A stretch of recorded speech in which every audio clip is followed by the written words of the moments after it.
மார்க்கம் ஹை ஸ்ட்ரீட்டில் SSR டெக்ஸ்டைல்ஸின் கோடைகால தள்ளுபடி விற்பனை. நம்ப முடியாத விலை கழிவு. 02084715411. அமோக வெற்றியீட்டிய பிள்ளையானுக்கு அமைச்சு பதவி, சிறைக்கு சென்றது அழைப்பு. கோட்டாபயவுக்கு அஞ்சி மஹிந்தவிடம் சரணடைந்த முக்கிய புள்ளிகள். சமூகத்திற்குள் கொரோனா கொத்தடி ஏற்படும் ஆபத்து, தொற்றுநோய் பிரிவு எச்சரிக்கை. எங்களுக்கு எதிராக சதி செய்தார்கள், ஆனால் நாங்கள் வென்றோம், சுமந்திரன் ஆதங்கம். புதிய பிரதமராக கடமைகளை பொறுப்பேற்றார் மஹிந்த. ஸ்ரீலங்காவில் பரபரப்பை ஏற்படுத்தியுள்ள புகைப்படம். முன்னாள் நாடாளுமன்ற உறுப்பினர்கள் 32 பேருக்கு ஏற்பட்ட பரிதாப நிலை. பிரிந்து நின்றால் தமிழரின் இலக்கை அடைய முடியாது, சம்பந்தன் பேச்சு. உங்களுக்கு நான் நன்றி கடன் பட்டுள்ளேன், மஹிந்த உருக்கம். ஐதேகவை வழிநடத்த நான் தயார், ருவான் வெளிப்படை பேச்சு.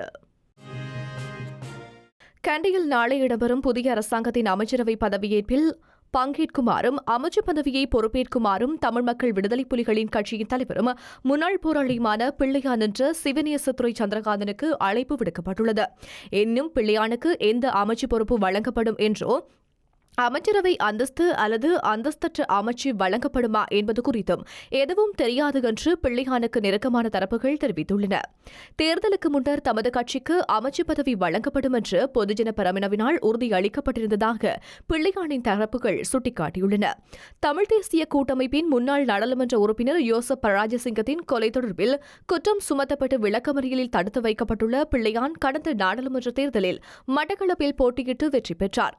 இதேவேளை பிள்ளையானுக்கு சட்ட ரீதியாக அனுமதி வழங்கி அவரை கண்டியில் நடைபெறும் அமைச்சரவை பதவியேற்பில் பங்கேற்கச் செய்வது தொடர்பில் நேற்று கொழும்பில் கலந்துரையாடல்கள் இடம்பெற்றுள்ளன.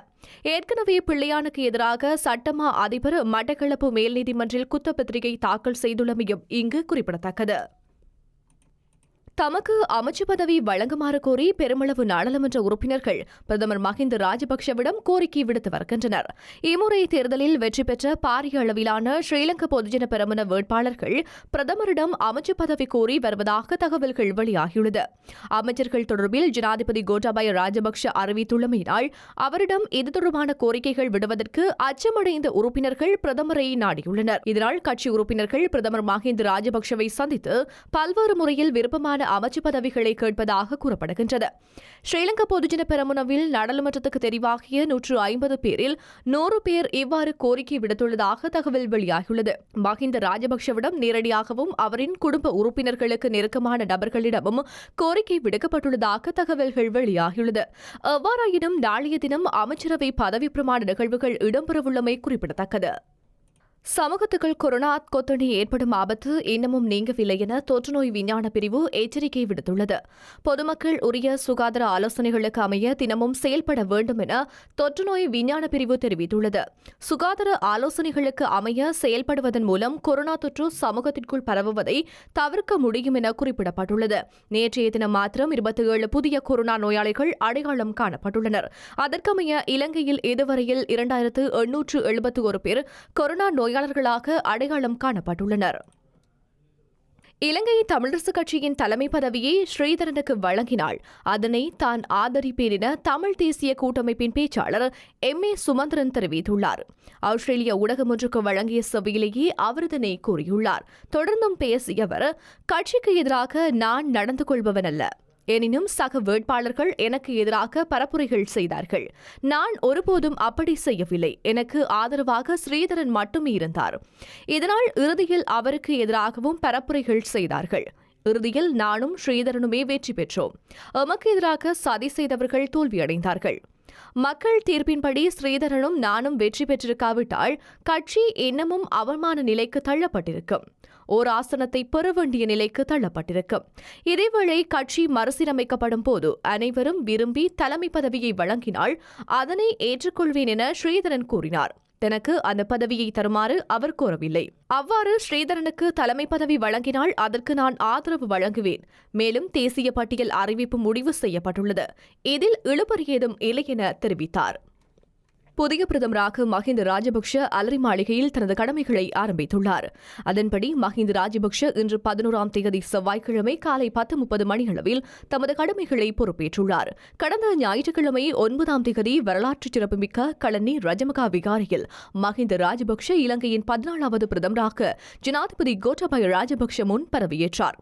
குருணாகல் மாவட்டத்தின் பொதுத் தேர்தலில் போட்டியிட்ட மஹிந்த ராஜபக்ஷ இம்முறை 5,27,364 விருப்பு வாக்குகளை பெற்றுள்ளார். இந்நாட்டின் பொதுத் தேர்தல் வரலாற்றில் அதிக எண்ணிக்கையிலான வாக்குகளை அவர் பெற்றுள்ளார். அத்துடன் மஹிந்த ராஜபக்ஷ புதிய பிரதமராக நியமிக்கப்படுவது இது 4வது முறையாகும். ஹம்மாந்தோட்டையில் சீனா SW என்ற எழுத்துக்களை உச்சரிக்கும் வகையில் பிரம்மாண்டமான கட்டடங்கள் நிர்மாணிக்கப்படுவதாக தெரிவிக்கப்படுகின்றது. இதுகுறித்து சமூக ஊடகங்களில் தகவல்களும் புகைப்படங்களும் பரப்பப்படுகின்றன. ஹம்மாந்தோட்டை சூரிய வெவ பகுதியை கூகுள் உதவி கொண்டு தேடிய பொழுது குறித்த கட்டடங்கள் தொடர்பான படங்கள் கிடைக்கப்பெற்றுள்ளதாக ஆங்கில ஊடகம் ஒன்று செய்தி வெளியிட்டுள்ளது. இந்த கட்டடங்கள் ஹம்பாந்தோட்டையில் மிருஜவில சூரிய வெவ சாலையில் அமைந்துள்ள சீனா SLK ஹார்பர் சேவைக்கு சொந்தமானவை என அடையாளம் காணப்படுகின்றது. எனினும் இது தொடர்பான மேலதிக தகவல்கள் எவையும் வெளியாகவில்லை என்பதும் குறிப்பிடத்தக்கது. கடந்த முறை நாடாளுமன்றத்துக்கு தெரிவு செய்யப்பட்டு இம்முறை தெரிவு செய்யப்படாத 32 முன்னாள் நாடாளுமன்ற உறுப்பினர்கள் ஓய்வூதியத்தை இழந்துள்ளனர். நாடாளுமன்ற உறுப்பினர் பதவிக்காலத்தை 5 ஆண்டுகள் பூர்த்தி செய்யாததே இதற்கு காரணம். 5 ஆண்டுகள் ஒருவர் தொடர்ந்தும் நாடாளுமன்ற உறுப்பினராக பதவி வகித்தால் அவருக்கு ஓய்வூதியம் கிடைக்கும். 2015ஆம் ஆண்டு நாடாளுமன்ற தேர்தலும் தேசிய பட்டியல் மூலமாகவும் பலர் நாடாளுமன்றத்துக்கு தெரிவு செய்யப்பட்டதுடன் அவர்கள் 4 ஆண்டுகள் 8 மாதங்கள் மாத்திரமே நாடாளுமன்ற உறுப்பினராக பதவி வகித்தனர். இதனால் கடந்த முறை நாடாளுமன்றத்துக்கு தெரிவு செய்யப்பட்டவர்கள் 5 ஆண்டு பதவிக்காலத்தை நிறைவு செய்யவில்லை. நாடாளுமன்றத்தில் 5 ஆண்டு பதவி வகித்த ஒருவருக்கு அவரது சம்பளத்தில் 1/3 ஓய்வூதியமாக வழங்கப்படும். ஐக்கிய தேசிய கட்சியின் சார்பில் நாடாளுமன்றத்தில் அங்கம் வகித்தவர்களே அதிக அளவில் ஓய்வூதியத்தை இழந்துள்ளனர். ஐக்கிய தேசிய கட்சியை சேர்ந்த 32 முன்னாள் நாடாளுமன்ற உறுப்பினர்கள் தமது ஓய்வூதியத்தை இழந்துள்ளனர். தமிழ் தேசிய கூட்டமைப்பை சேர்ந்த 4 பேரும், ஐக்கிய மக்கள் சுதந்திர கூட்டமைப்பை சேர்ந்த 2 பேரும், மக்கள் விடுதலை முன்னணியை சேர்ந்த ஒருவரும் தமது ஓய்வூதியத்தை இழந்துள்ளனர். ஓய்வூதியத்தை இழந்த நாடாளுமன்ற உறுப்பினர்களின் விவரம்: ஐக்கிய தேசிய கட்சி மலிக் சமரவீர, ஹிருணிகா பிரேமச்சந்திர, சத்ரு சேனரத்ன, ஆனந்த அல்த்கமகே, பந்துல பண்டாரிகுட, சந்திம கமகே, கருணாரத்ன பரணவிதான, தயா கமகே, ஆசு மாரசிங்க, சமன் ரத்னபிரிய, நடராஜா திலகேஷ், S. வேலுகுமார், மொஹமட் மன்சூர், சிசிரகுமார், ரஹ்மான் இஸ்தான், நாலக கொலன்னே, துசிதா விஜயமான, சந்திக்க Samarasinghe, M. Nawawi, S. Salman, A. Hafiz, Jayampathi Wickramaratne, Mayantha Dissanayake, ஐக்கிய மக்கள் சுதந்திர முன்னணி நிரோஷன் பிரேமரத்ன, மனோஜ் ஸ்ரீசேன, மலித் ஜெயதிலக, மக்கள் விடுதலை முன்னணி நளிந்த ஜெயதிச, தமிழ் தேசிய கூட்டமைப்பு சாந்தி ஸ்ரீஸ்கந்தராஜா, சிவபிரகாசம் சிவமோகன், K. கோடீஸ்வரன், ஈஸ்வரன் சரவணபவன் ஆகியோர் ஓய்வூதியத்தை இழந்துள்ளனர். நாம் பிரிந்து செயல்படுவதால் அல்லது பிரிந்து செல்வதால் தமிழர்களின் இலக்கை ஒருபோதும் அடைய முடியாது என தமிழ் தேசிய கூட்டமைப்பின் தலைவர் இரா சம்பந்தன் தெரிவித்துள்ளார். திருகோணமலையில் நேற்று நடைபெற்ற ஊடகவியலாளர் சந்திப்பில் வைத்தே அவர் இந்த விடயங்களை குறிப்பிட்டுள்ளார். மேலும் தெரிவிக்கையில், எமது அரசியல் பயணத்தில் எமது மக்களுக்காக இந்த நாட்டில் அரசியல் தீர்வை பெறுவதற்காக நாங்கள் பல நடவடிக்கைகளை முன்னெடுத்தோம். எனினும் கடந்த ஆட்சிக் காலத்தில் இடம்பெற்ற குழப்ப காரணமாக தீர்வை எம்மால் அடைய முடியாமல் போனது. நாம் பிரிந்து செயல்படுவதால் அல்லது பிரிந்து செல்வதால் எவ்விதமான நன்மையும் நாம் அடையப் போவதில்லை. எமது இலக்கு ஒன்று. அந்த இலக்கு என்னவென்றால் தமிழ் தேசிய இனம், தமிழ் மக்கள் தாம் சரித்திர ரீதியாக வாழ்ந்து வந்த இடங்களில் உறுதியான அரசியல் தீர்வை பெற்று நிம்மதியாக வாழ வேண்டும். இதை பெறுவதற்காக நாம் அனைவரும் ஒற்றுமையாக செயல்பட வேண்டும் என்று கூறினார். நாட்டு மக்கள் அனைவருக்கும் வழங்கிய வாக்குறுதிகள் நிறைவேற்றப்படும். ஜனாதிபதி கோட்டாபய ராஜபக்ஷ தலைமையிலான புதிய அரசாங்கத்தில் சுபீட்சமான எதிர்கால கொள்கை திட்டம் முறையாக செயல்படுத்தப்படும் என்று பிரதமர் மஹிந்த ராஜபக்ஷ அறிக்கை வெளியிட்டுள்ளார்.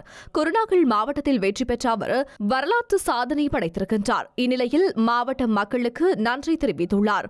இடம்பெற்று முடிந்த பொதுத் தேர்தலில் குருணாகலை மாவட்டத்தில் வேட்பாளராக போட்டியிட்ட எனக்கு 5,27,364 விருப்பு வாக்குகள் கிடைக்கப்பெற்றுள்ளன. இலங்கை அரசியல் வரலாற்றில் விருப்பு வாக்கு முறையில் முதல் தடவையாக இவ்வாறானதொரு மாற்றத்தை ஏற்படுத்திய குருநாகல் மாவட்ட மக்கள் என் மீது கொண்டுள்ள நம்பிக்கைக்கு என்றும் கடன்பட்டுள்ளேன். இந்த வெற்றியை பெறுவதற்கு உதவி செய்த பொதுஜன பெரமுனவின் குருநாகல் மாவட்ட ஒருங்கிணைப்பாளர்கள், ஏனைய வேட்பாளர்கள் மற்றும் ஆதரவாளர்கள் அனைவருக்கும் நன்றியை தெரிவித்துக் கொள்கின்றேன். இடம்பெற்று முடிந்த பொதுத் தேர்தல் எமது அரசியல் வரலாற்றில் 9வது பொதுத் தேர்தல். 2015ஆம் ஆண்டு அரசியல் ரீதியாக பாரிய சவால்களையும் நெருக்கடிகளையும் எதிர்கொண்ட நிலைக்கு குருநாகல் மாவட்டத்தில் போட்டியிட்டேன். முதல் தடவையாக அப்பிரதேச மக்கள் என் மீது நம்பிக்கை கொண்டு ஆதரவு வழங்கினார்கள். இம்முறை விருப்பு வாக்குகளின் ஊடாக ஆதரவை பன்மடங்கு வெளிப்படுத்தியுள்ளார்கள். ஸ்ரீலங்கா பொதுஜன பெரமுனவிற்கு ஆதரவு வழங்கிய மக்கள் முகப்பு புத்தகத்தில் அரசாங்கம் செயல்பட வேண்டிய விதம், வாக்குறுதிகள் ஆகியவை தொடர்பில் கருத்துக்களை பதிவேற்றம் செய்துள்ளமை கவனத்திற்குரியது. மக்கள் எதிர்பார்க்கும் அரசியல் நிர்வாகத்தை சிறந்த முறையில் முன்னெடுப்போம். மக்களின் விருப்பத்திற்கு மாறாக செயல்படும் போது மக்களால் நிராகரிக்கப்பட வேண்டிய நிலைமை தோற்றம் பெறும். மக்கள் மத்தியில் முன்வைத்த வாக்குறுதிகள் அனைத்தையும் நிறைவேற்றுவோம். ஜனாதிபதி கோட்டாபய ராஜபக்ஷ தலைமையிலான புதிய அரசாங்கத்தில் சுபீட்சமான எதிர்கால கொள்கை திட்டம் முழுமையாக செயல்படுத்த வேண்டும். நாட்டு மக்கள் தொடர்ந்தும் எமக்கு ஆதரவு வழங்க வேண்டும் என்றார். ஐக்கிய தேசிய கட்சியை வழிநடத்த தயாரென ஐக்கிய தேசிய கட்சியின் துணை பொதுச் செயலாளர் ருவான் விஜயவர்தன தெரிவித்துள்ளார். கொழும்பில் செய்தியாளர்களை சந்தித்து பேசிய போது அவர் இவ்வாறு குறிப்பிட்டுள்ளார். இதன்போது பேசிய அவர், நாட்டு மக்களின் இதயங்களை வென்றெடுக்கக்கூடிய ஒருவரை கட்சியின் புதிய தலைவராக உறுப்பினர்கள் தெரிவு செய்ய வேண்டும். மேலும் தேசிய பட்டியலூடாக நாடாளுமன்றத்துக்கு நியமிக்கும் நபருக்கு இது பொருந்தும். அந்த வகையில் தலைமை மற்றும் தேசிய பட்டியல் இரண்டையும் பொறுத்தவரை கட்சி சரியான தீர்மானத்தை எடுக்கும் என நான் நினைக்கின்றேன். அத்துடன் கட்சி உறுப்பினர்கள் என்னை விரும்பினால் கட்சியை வழிநடத்த தயாராக இருக்கின்றேன். ஆனால் தேசிய பட்டியலூடாக நாடாளுமன்றத்துக்கு செல்ல நான் விரும்பவில்லை என்றார்.